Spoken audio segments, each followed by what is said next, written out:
Hello दोस्तों, स्वागत है आप सभी का।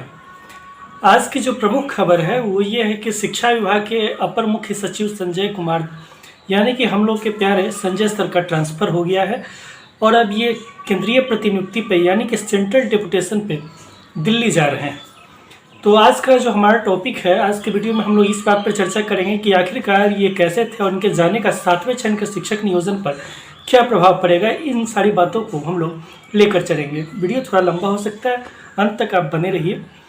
आज क्या किए हैं कि हम लोग सबसे पहले तो जो खबर है मुख्य इसको नीचे नोट करके रख लिए, क्योंकि पिछली बार जब वीडियो बना रहे थे तो उसमें कुछ खबर बताना छूट गया था, तो ऐसी समस्या फिर से नहीं आए, इसलिए हम लोग नीचे नोट करके भी रख लिए।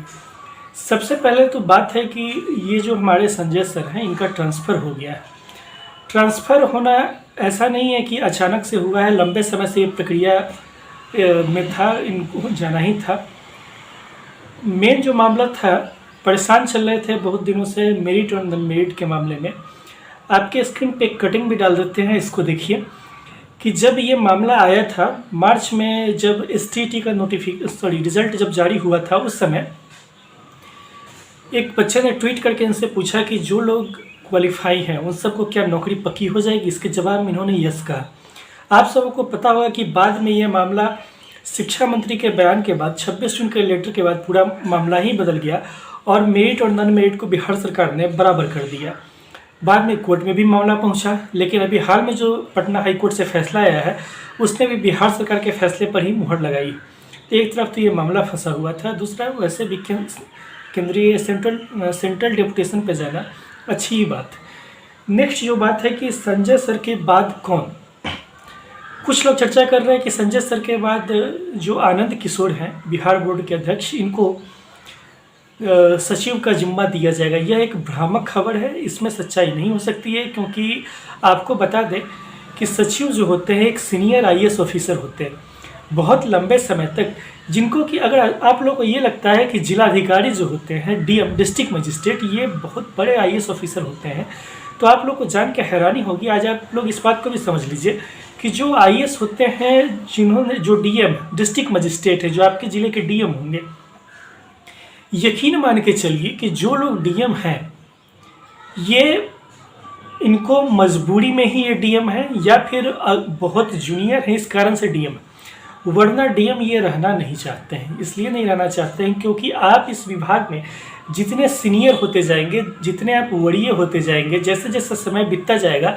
आपका प्रमोशन होते जाएगा और आप सचिव के पद तक पहुंचेंगे। सचिव का पद जो होता है ये सीनियर पद है, इसलिए ये कहना कि संजय सर के बाद अध्यक्ष जो है आनंद किशोर, इनको अध्यक्ष बना दिया जाएगा, ऐसी बातें फिलहाल भ्रामक है, क्योंकि वे अभी जूनियर लेवल पे हैं। अचानक से उठा के उनको सचिव बना देने की बात में कोई जो ठोस बात है, कोई तथ्य सामने में नज़र नहीं आता है।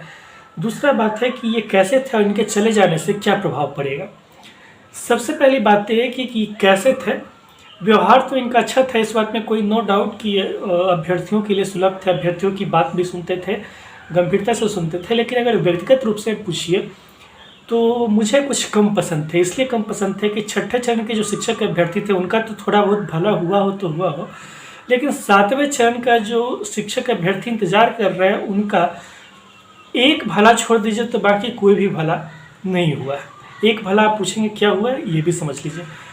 इन्होंने सबसे पहले ट्वीट किया था एक कि अगर छठा चरण सेंट्रलाइज्ड और ऑनलाइन तरीके से हुआ होता तो इतनी परेशानी नहीं होती। जो हम लोगों ने देखा था छठे चरण में अनेक तरह की परेशानी हुई थी, भ्रष्टाचार के मामले आए थे, लेट लतीफ़ी का मामला था, जो नियोजन इकाई द्वारा इसमें जो रोस्टर निर्माण की प्रक्रिया थी बहुतों को तो समझ में ही नहीं आया। ये सब जो प्रॉब्लम हुई थी, इसके बारे में इन्होंने ट्वीट किया कि 7वां चरण सेंट्रलाइज्ड और ऑनलाइन होगा।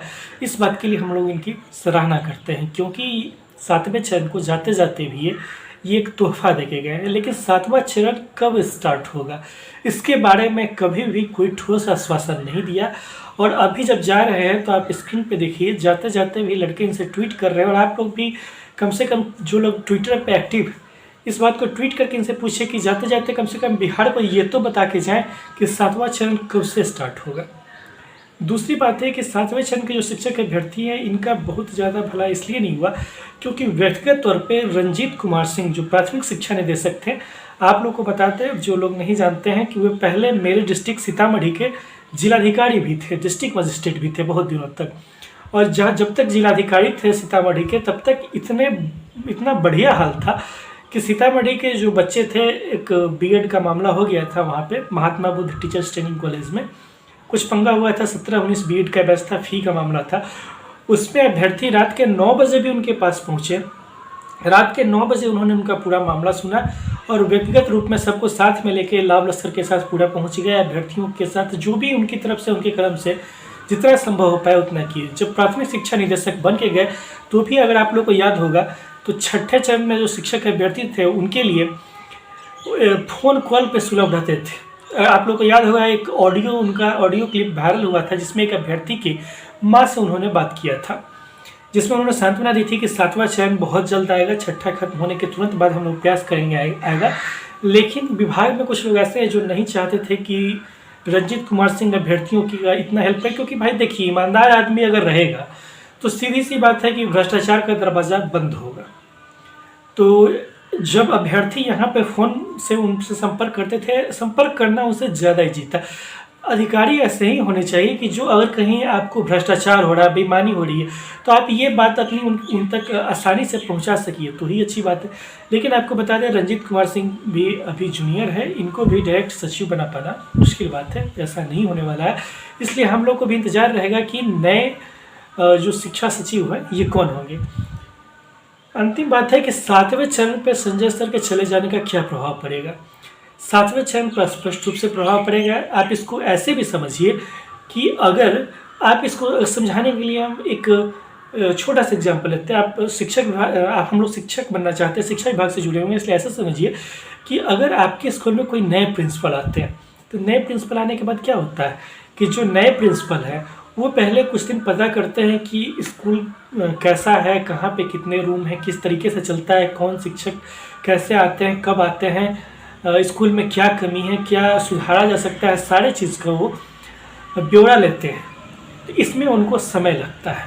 तो सिर्फ इसी प्रक्रिया को आप अप्लाई कर दीजिए 7वें चरण पे भी, क्योंकि जो नए शिक्षा सचिव आएंगे उनको भी इस पूरी प्रक्रिया को समझने में, फिर सामंजस्य बैठाने में समय लगेगा। इसलिए कहीं ना कहीं संजय सर का ट्रांसफ़र होना 7वें चरण का जो इंतजार कर रहा शिक्षक अभ्यर्थी, उनके लिए हम एक झटका ही मानते हैं। तो आज की वीडियो में इतना ही, फिर आपसे मुलाकात होगी अगली वीडियो में। तब तक के लिए धन्यवाद। अगर आप लोग को हमारा ये वीडियो पसंद आया हो तो हमारे चैनल को लाइक और सब्सक्राइब करना बिल्कुल मत भूलिए। आगे आपसे फिर मुलाकात होगी। धन्यवाद, थैंक यू।